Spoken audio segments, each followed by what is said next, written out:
As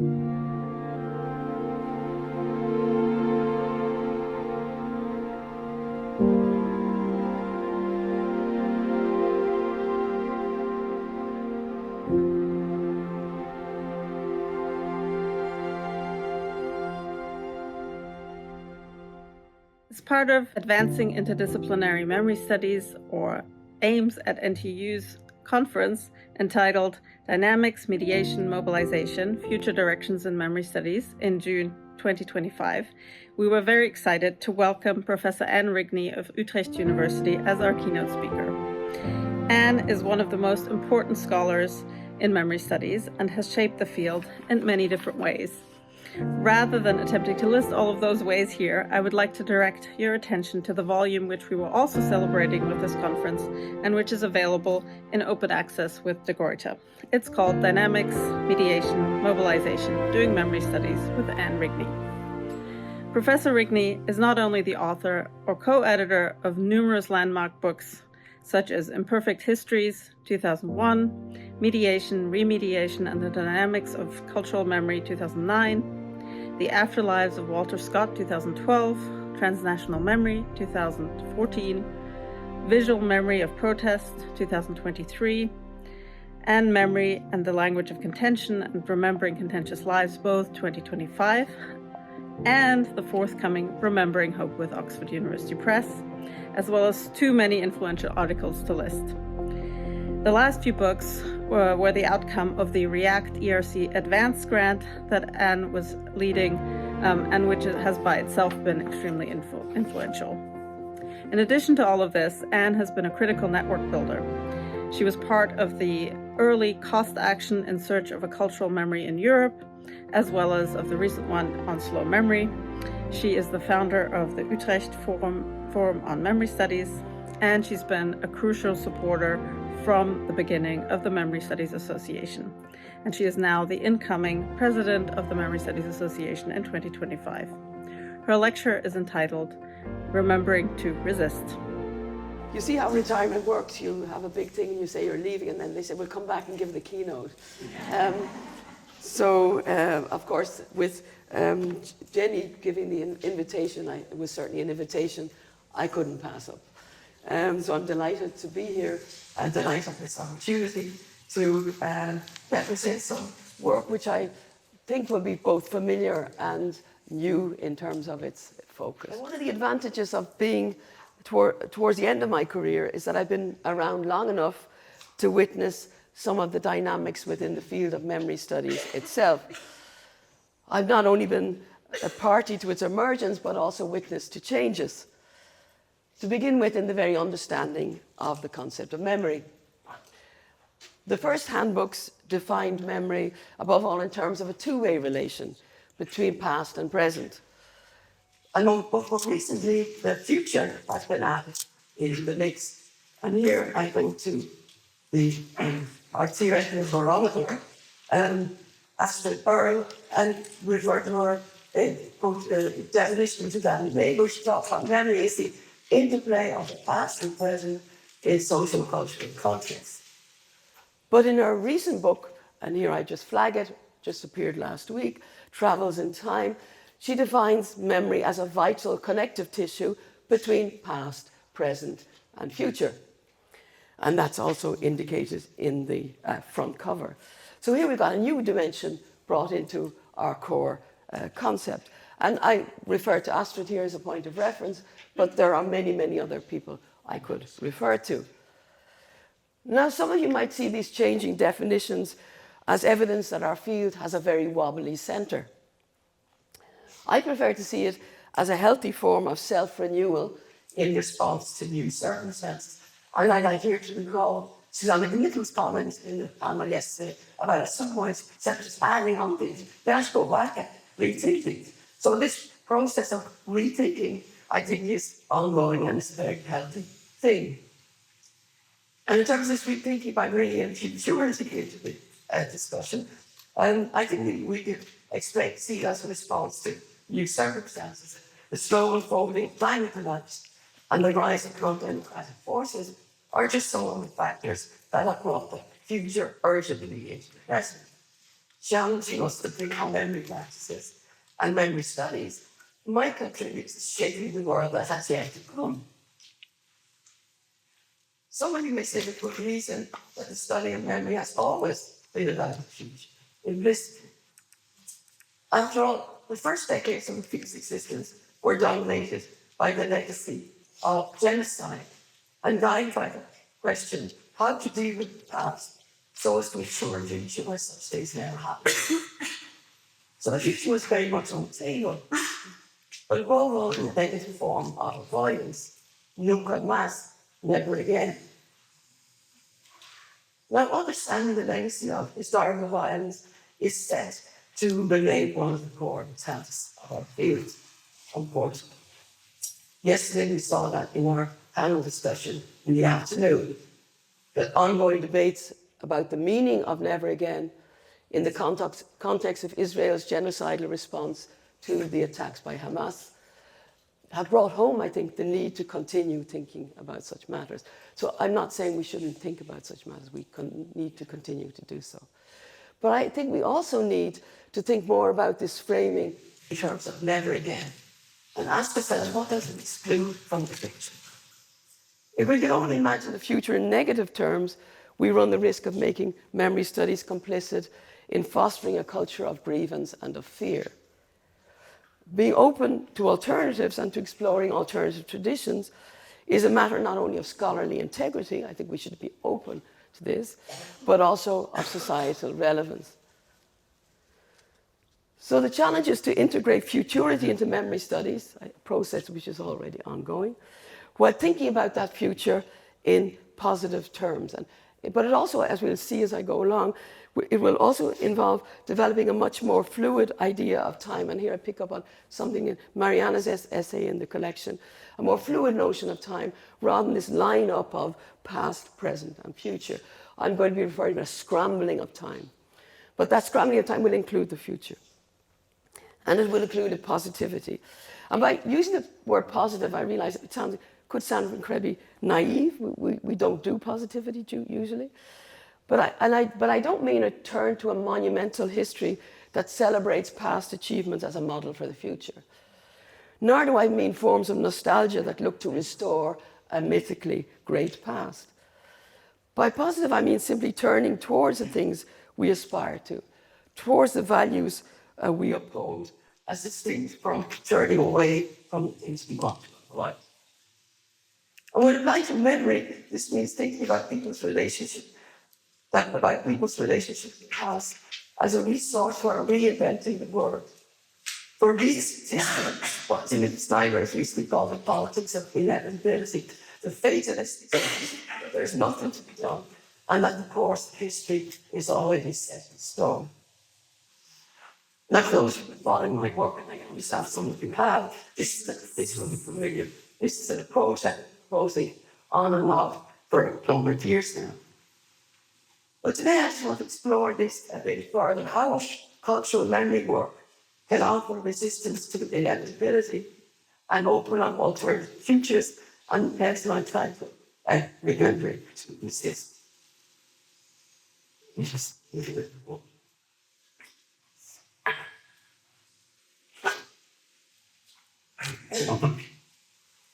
So let me give you a sense of the roadmap. I follow my roadmap.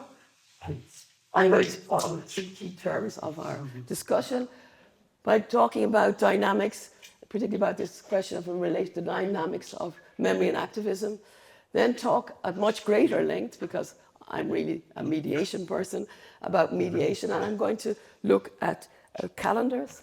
And then in the last section, I'm going to talk about mobilization in relation to hope.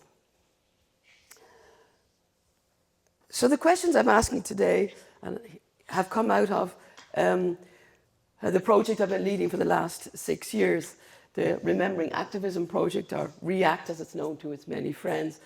And this was a collaborative project which can thank its success to a terrific team. Unfortunately, not many of the team could be here today, but Clara Flessing is there as one of the great team members.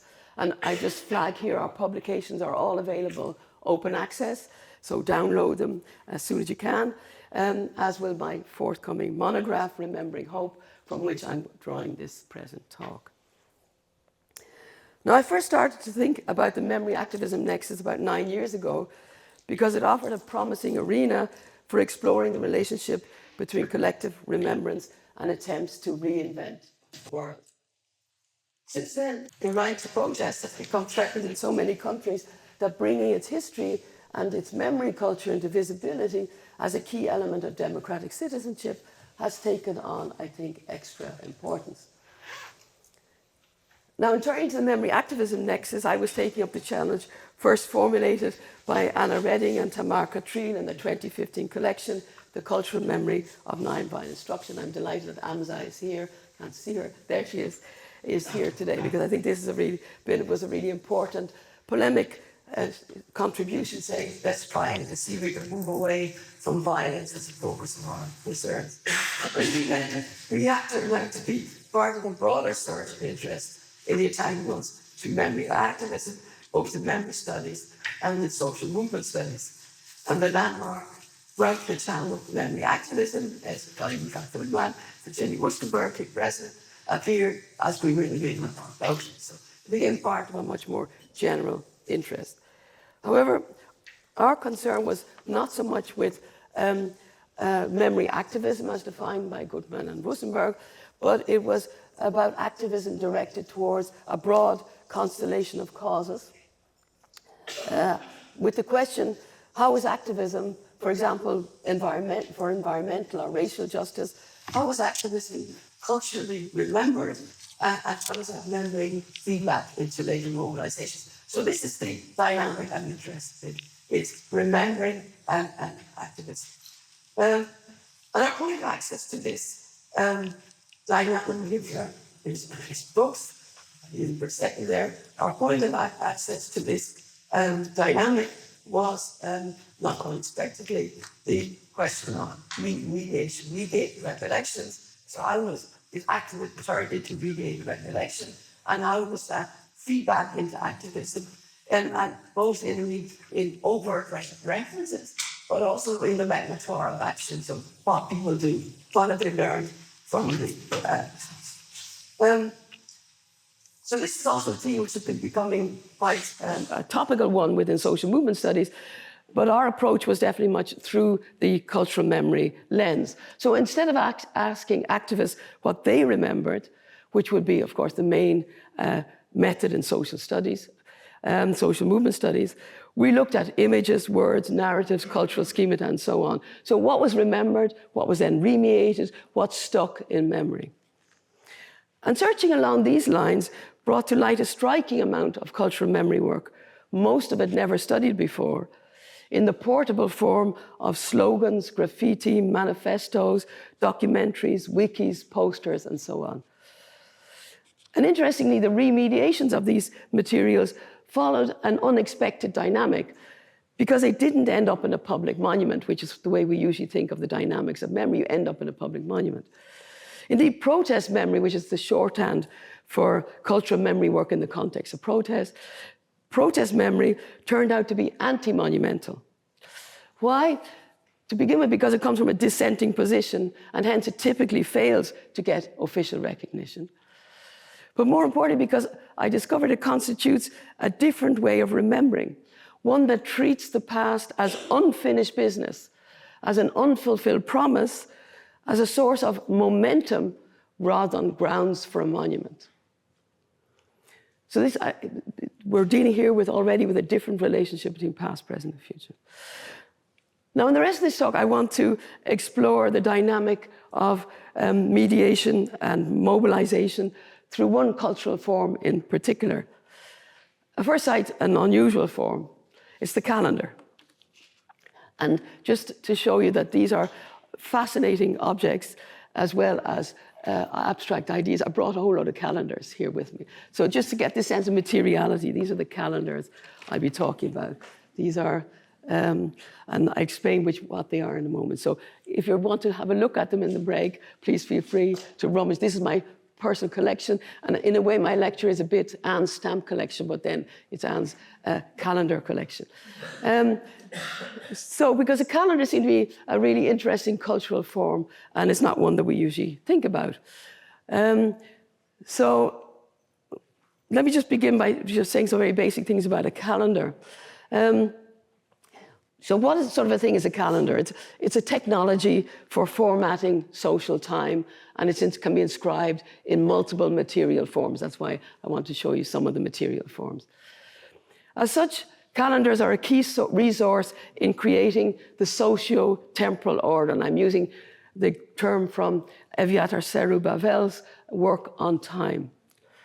And these social temporal orders are culturally specific, historically variable, and subject to the workings of power, marking out, for example, when you get a free day or when you don't get a free day, marking out the differences between work time and leisure time, between weekdays and feast days, between one year and the next, and to echo Johannes Fabian, between advanced and primitive societies. So there's a whole lot going on in how we count time. And since they're shared, calendars allow people to plan and coordinate their activities. Among other things, calendars have traditionally helped in synchronizing and scheduling remembrance by marking days for commemoration as part of an annual cycle, be that religious or secular nationalist. And anniversaries we take for granted, but in fact they're reminders that memory is not continuous. That is not, and it's not just about time, but also a question of timing and a question of periodicity. Now, it turned out that designing new calendars, some of them here, has been a key part of the activist repertoire since the French Revolution. Finding one calendar after another suggested to me that challenging the status quo and challenging the socio-temporal order go hand in glove.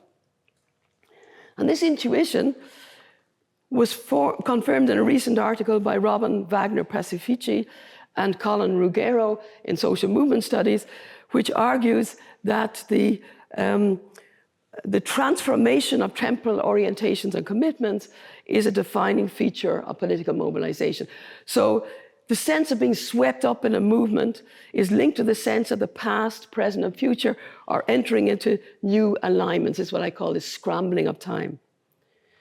After all, the authors, so Wagner, Pacifici, and Ruggiero, after all, the writers write to underscore their point. After all, quote, the French revolutionaries changed the very calendar marking their days. They don't give any detail, but they were by no means the first to invoke the French Revolution in talking about the scrambling of time in the effervescence of revolution.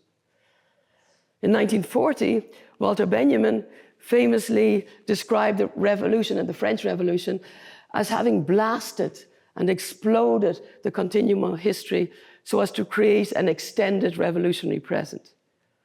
And he too saw the literal invention of a new calendar as the epitome of this radical break with the past.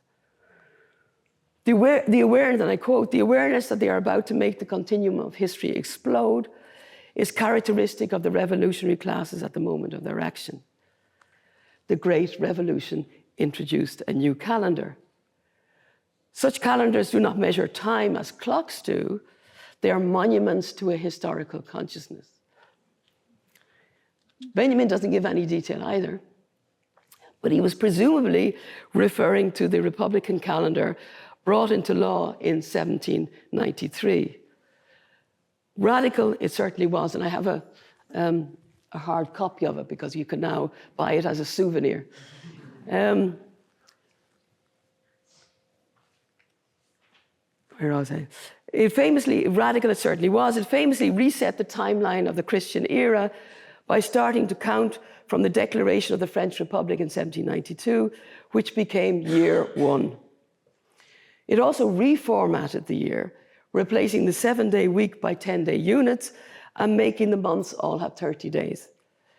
Finally, it renamed everything, calling the months after seasonal changes and the days after plants, all of this in recognition of the importance of agriculture to the economic life of the Republic and of the value attached in the Enlightenment to a natural order. So in returning to the idea of a natural order, and there's been lots written about these calendars, I've just given you a couple of examples on my slide. In returning to the idea of a natural order, the generation of 1793 in effect turned its back on the cultural memory embedded in the old names of the months and in the regular marking of days as saints' days or holy days, which of course had deep roots in Christian tradition. So the calendar may have been a monument to historical consciousness in Benjamin's sense, and it was sometimes depicted in a monumental form, right, because it became an object which circulated. Here you see a monumental version of it. It may have been a monument to historical consciousness, but it was curiously devoid of cultural memory. Indeed, it was clearly an attempt to effect a new political regime by changing the mnemonic one and indeed erasing the old one. It failed. Like the revolution itself, it didn't succeed in surviving Napoleon. And apparently people couldn't get used to having to wait 10 days instead of 7 for a break, right? This was a really interesting bottom-up notion that, when are we to get a break? Okay, 3 days more. So Napoleon abolished it in 1806. But that didn't stop the calendar accruing immense symbolic value as an idea and as a symbol of radical transformation. We've already seen this in Benjamin and recent authors. And the great Republican historian Jules Michelet, writing in the run-up to the 1848 revolution, described the Republican calendar as part of our heritage. The names of Republican heritage. The names of the months, he wrote, were, and I quote, still vibrant creations where the revolution subsists and prevails. And the word vibrant, I think, is interesting here because it's a term that keeps coming back in the materials I've been looking at, because it suggests that the past is not past, it's still alive in some way. And better known, perhaps, is Marx's ironic invocation of the calendar in the title of his 18th Brumaire of Louis Napoleon from 1852. He used it to mock would-be revolutionaries who copycatted their predecessors. But despite Marx, activists continued to look to the memory of predecessors. And just a few decades later, the Paris Commune, by then on its last legs, reintroduced the Republican calendar in dating its decrees. In paying tribute to the earlier generations, the communards were perhaps also hoping to reactivate the vibrancy of the earlier revolution by calling on one of its most high-profile inventions. So the Republican calendar effectively, despite this sort of momentary revival in the Commune, effectively disappeared from use. But the making of new calendars became part of the activist repertoire. It's a place where the revolution subsists and prevails, to echo Michelet. Now, in practice, this took the form of commemorative calendars rather than of a radically reformatted system of dates and names. So ironically, what was remembered through these calendars were, above all, earlier attempts to change the world and reformat time.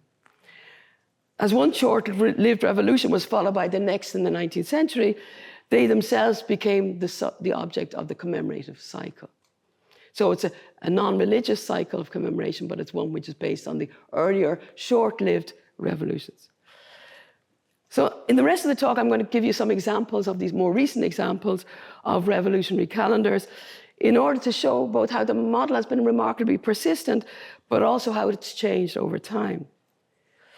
Where a private agenda reminds individuals of their promises and commitments, these calendars do something similar for collectives.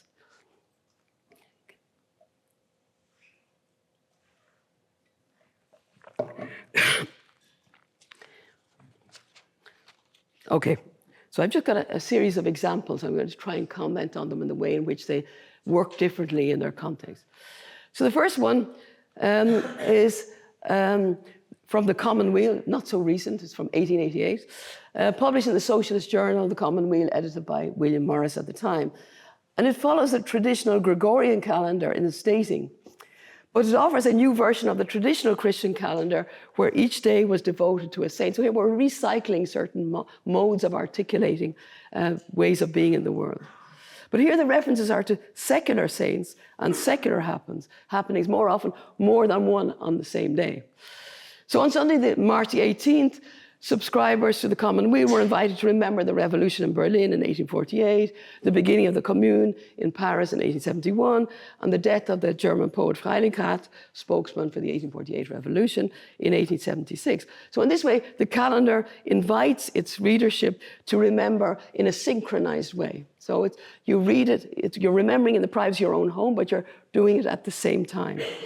And they were invited to remember in a synchronized way milestones in social and political reform, alongside strikes, uprisings, and the trial and executions of oppositional figures. The things remembered took place in different years and at different locations, but the fact of being listed together creates a complex memoryscape with connections between these different historical layers. So resonating across time and space, they create the sense of work in progress, a never renewed and reiterated desire to bring about a social revolution. Since the calendar doesn't itself tell a story, this implied teleology emerges from the context in which this calendar appeared, because in that context, the context of that journal, you find titles like The Coming Change, Signs of Change, Is the Revolution Coming? So this provided the calendar with its meta-historical framing in the form of a grand narrative of socialist revolution. And I use the concept of meta-history, of course, by reference to Hayden White, to mean the overall understanding of the direction of historical change that underpins the interpretation of particular events. So you have a model of history feeding into these particular events. So this meant that this overall framing meant that the daily looking back to the prehistory of socialist struggle went together with a continuously looking forward to the coming change. Okay, now I am moving forward to fast forwarding more than a century to my second example, the Internationalism Calendar, which has been published annually by the Progressive International, the Worldwide Federation of Anti-Capitalist Movements, since it was founded in 2020. Where my first calendar was embedded in a periodical, this one, as you can see, I hope, you can certainly see on the table, is designed for hanging on a wall. It takes the form of a poster-sized flip over, where each page corresponds to 1 month, and each month is dedicated to a particular theme, and that theme is expressed to a signature image, where and linked to an anniversary falling within that time period. So the anniversary is always circled. So this is on the 1st of March. We are asked to remember the Berta Cáceres from Honduras, an indigenous activist who was assassinated. And so underneath then the page, you then get the story of Berta Cáceres, using a lot of remediating of a lot of different texts and images, also with QR codes so that you can go to further information. So this is also an educational tool and telling the story of Cáceres. In this, so you see how it becomes, this becomes a collecting site for different sorts of cultural memory. Now, some of the anniversaries relate to persons like Cáceres. Others relate to liberation struggles across the globe. As you see here, the first Intifada in December 2022. The overall memoryscape includes classic sites of Marxist-Leninist memory, such as the Comintern, along with ones relating to indigenous rights, anti-colonial struggles, and the environment. Its evocation of memory sites is designed around an annual cycle, but it's interesting to note that different topics are highlighted every year. So this makes for a dynamic canon, which is different from the religious ones, which are based on the repetition of the same every single year. And the users are joined explicitly, indeed solemnly, to remember. The recurrent use of the first person plural, we, our, invokes a mnemonic community of like-minded political subjects and also creates those subjects. I quote from December 2022, as the Palestinian struggle continues, we recall these extraordinary acts of resistance. Thomas Sankora's legacy lives on and remains a testimony to the immense power of revolutionary change in our society from October 2022, and so on. By reminding their users of uprisings, strikes, campaigns, imprisonment and assassinations and so on, the calendars reactivate the past as a series of attempts to change the world, and they put the values driving those attempts back onto the agenda. Now, I describe the Commonweal's calendar as being underpinned very explicitly by a meta-history or grand narrative, which assumed that events would ultimately lead to a new revolution in which a transformed society would be born in one big bang and socialism prevail. It's hard to quite grasp what sort of meta-history is underpinning the Progressive International, because we're looking at this diary or this calendar in its a standalone publication. But obviously there's remnants, there's echoes of this earlier grand narrative of revolution. One thing is certain is that the recurrence of events within the same framework creates a resonance between them. And Enzo Traverso's phrase, what he calls emancipatory tropism, comes to mind here. And what he means by emancipatory tropism is, a variation on a grand narrative. It's a form of meaning-making that's based on the ever-renewed turn in the same direction. This emancipatory tropism. Now, one thing is clear in the literature is that recent social movements have, by and large, lost their trust in Big Bang revolutionary transformations. And yet, as we'll see, activists continue to produce calendars. And this reflects the extraordinary continuities within the activist repertoire and the role of culture and cultural forms, some of them with millennium who have been around for centuries, the role of culture in providing continuities across generations. However, and this is what I want to show now in the next section of my talk, these new calendars are also providing a resource for experiments in making sense of time in new ways. Now, when we think of sense-making in memory study, and certainly I have been thinking along these lines, we usually think of turning sequences of events into narratives where the meaning of events is defined by the final outcome, the sense of an ending. We only know what the meaning of events is when we know the ending. However, calendars we've already seen, work against the logic of narrative by relying on periodicity rather than on linearity, and by holding together within a single frame diverse events happening at different places and different times.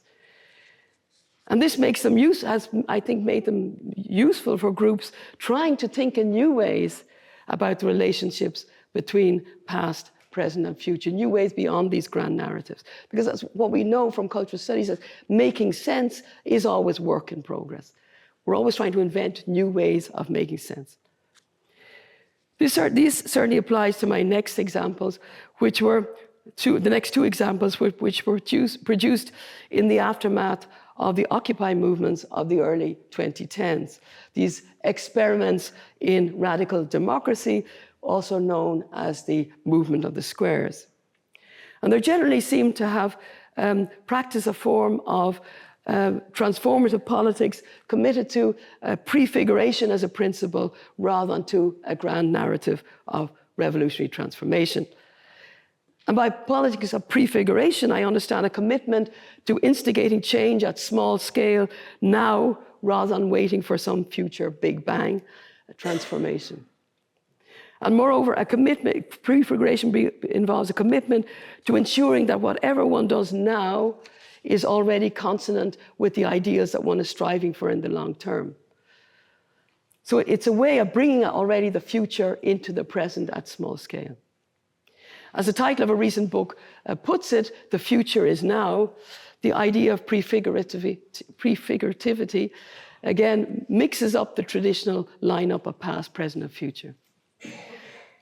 However, as the following examples show, memory continues to play a role in these new forms of sense-making, and that's not something that's not been taken into account in the literature on prefiguration, that memory is still there.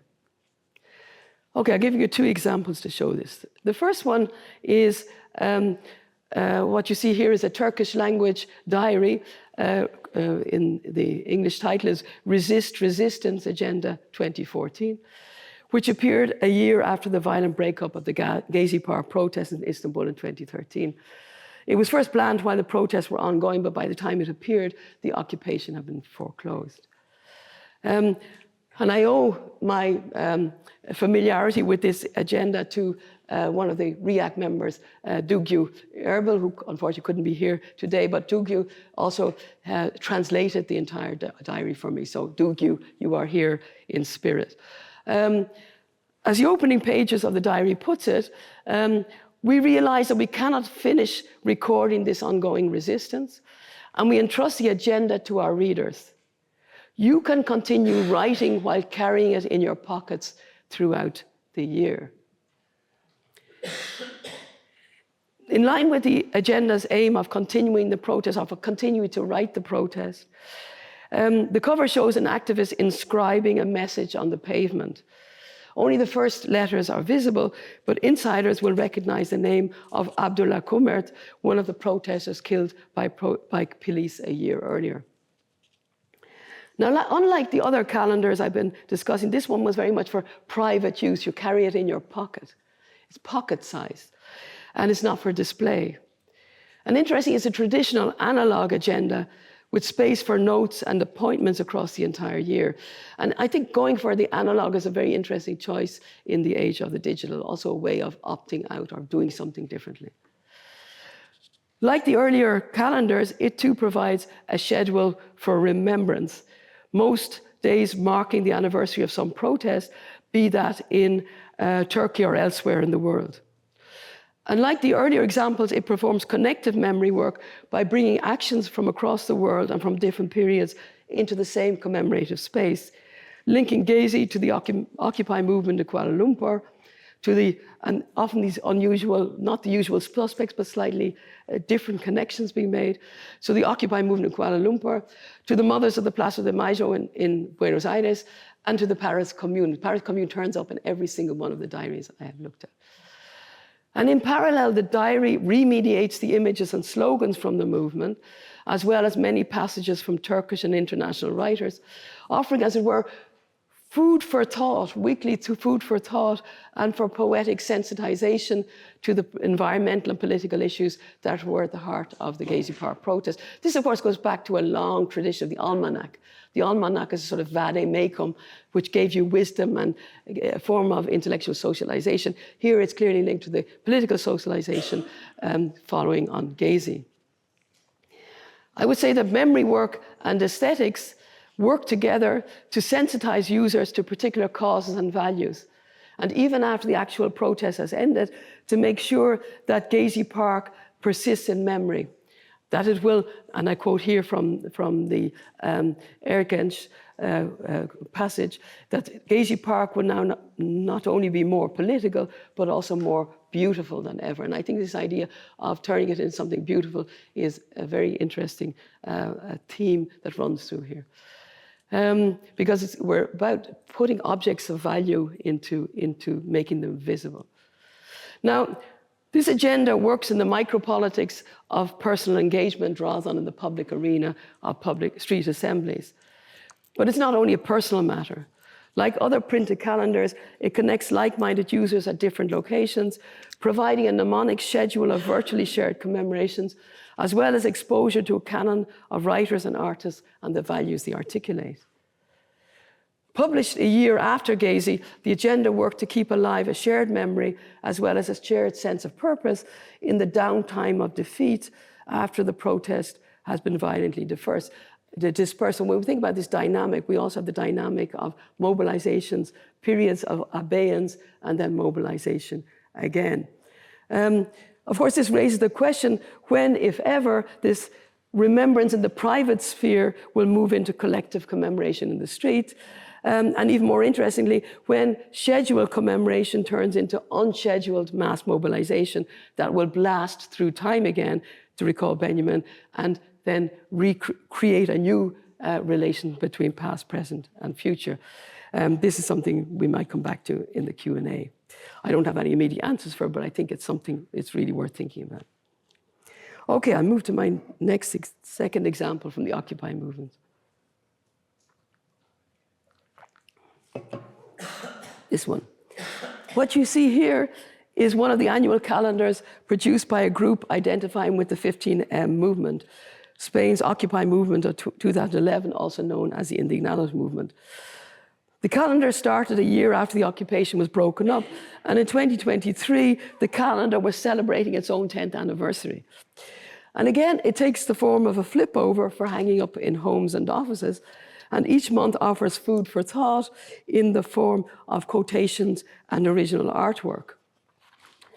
Dotted across the weeks are anniversaries relating to the 15M movement itself, labour strikes going back to the 19th century, but also events that have happened since 2011, including ones calling for a response, such as mass drownings of migrants in the Mediterranean and the killing of George Floyd, just to mention two of them. But in this way, you could say the calendars are acting like a living archive, to use Stuart Hall's term, meaning a cultural form that records the past while continuing to grow and invent new things in response to emergent issues. In the example on the screen, you see how the calendar marks events with a gravitation towards the Republican era in Spain. Again, this is another tradition which we can see.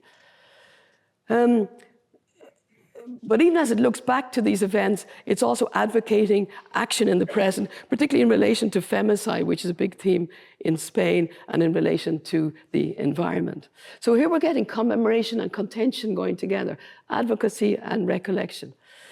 But note too how it advocates for better water management, not with horrifying images of parched earth, but through original artwork evoking the beauty of the green fields and the value of life. And the quotation underneath is, without water, there is no life. Without blue, there is no green.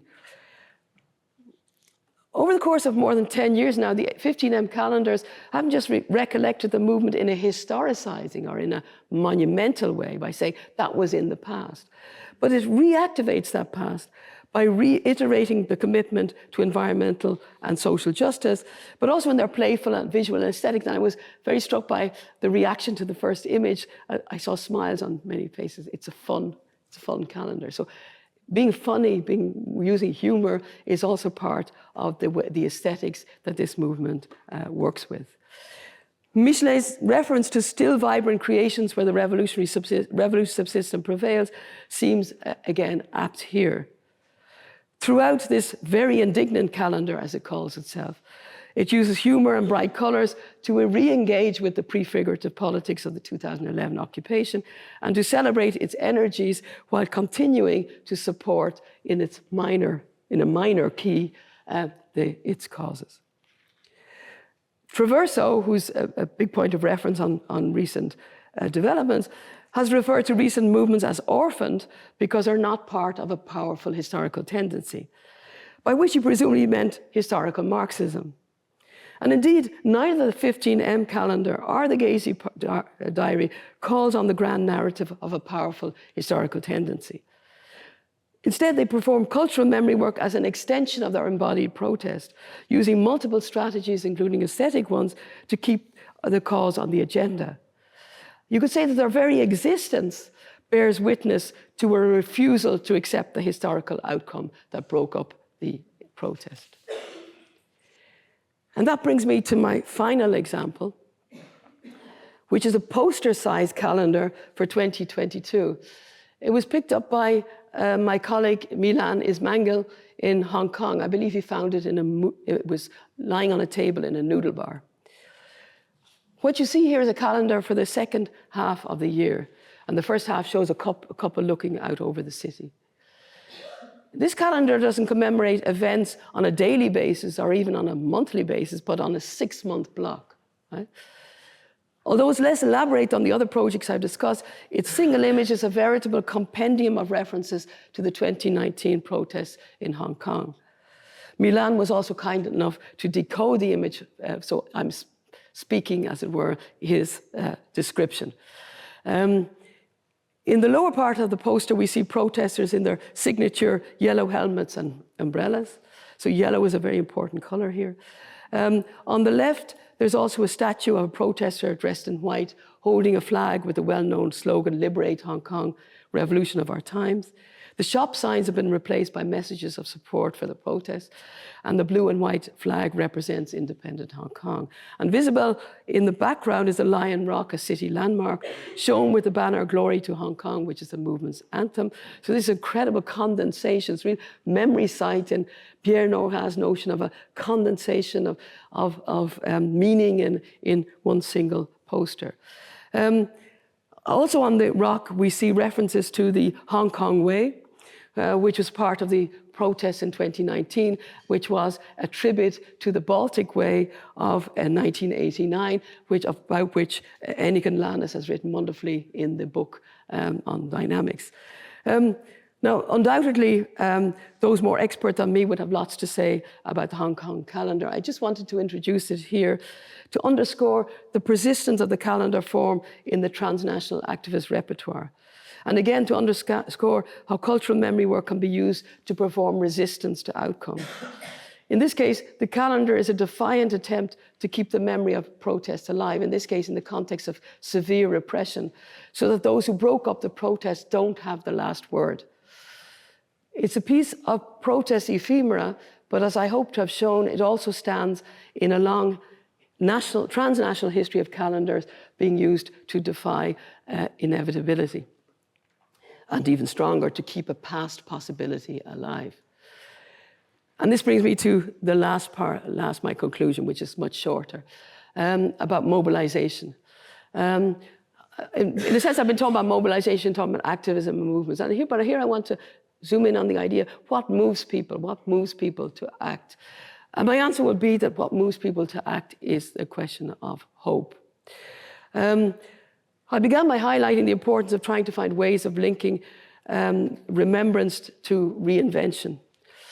I went on to show how calendars can be sites of memory making, and specifically how revolutionary calendars have worked to keep past agendas alive. They're devices for unlearning outcomes, and this is a phrase I'm borrowing from Ariella Azoulay, where she talks about unlearning. We're unlearning the outcome. So you have a mode of remembering which unlearns the outcome, returning to potentialities that were once active. And this makes them vectors of hope.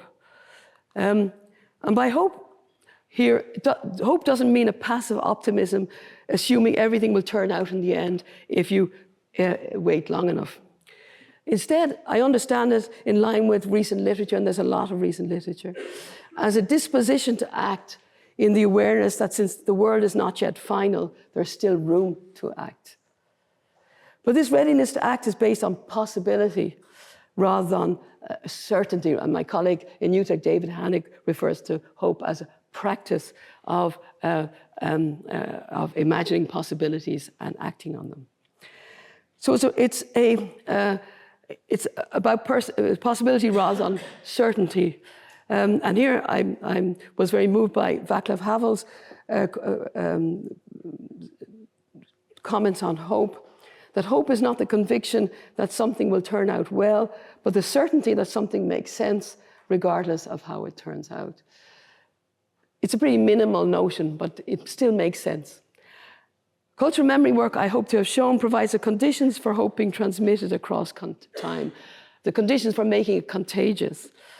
And it does this by recollecting people, in the cases I've been looking at. It does this by recollecting people who were themselves mobilized by hope and by commitment to causes. But it does more than that. It uses cultural and aesthetic forms to convey those commitments and to make them re-enter the world in a meaningful, beautiful, vibrant way, to recall some of the words that have popped up earlier. If something makes sense, to echo Havel,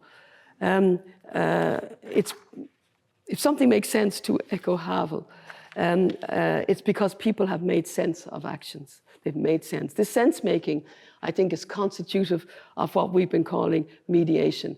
And I would also say that sense-making is also key to mobilization. So just to close off here, the revolutionary calendars I've shown you are ephemeral artifacts produced by and for marginalized groups. Their impact is small scale. Sorry, sociologists, they're not statistically relevant, but they are significant. They cast light on hitherto overlooked traditions of memory work, and more importantly, on a different way of remembering, one that refuses to accept historical outcomes as definitive, one that loops back to past possibilities, and by bringing them back into the present again, allows them to exist again as possibilities. So these marginal practices, I hope, can help us think in new ways about the entanglements of future thinking and retrospection, of looking back and looking forward, and of acting now. I hope you'll continue to keep all of this on the agenda of memory studies. Thank you.